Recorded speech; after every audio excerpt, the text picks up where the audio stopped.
Estamos aquí en el taller de Luis GT Cross Service y estamos checando este carro la suspensión. Tiene un ruido extraño, pero pues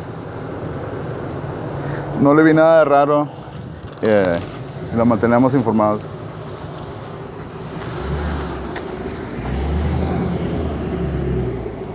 Ese tenía problemas con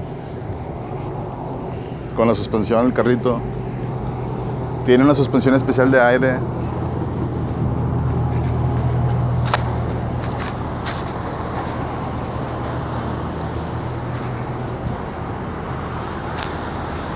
Ahorita que se da, sí.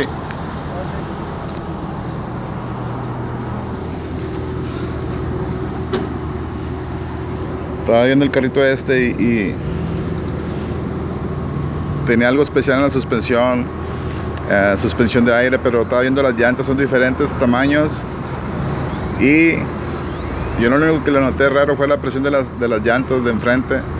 Según deben de llevar 50, tiene 35, 34. Pero que se escucha un ruido raro y no siempre. Checo suspensión está correcta.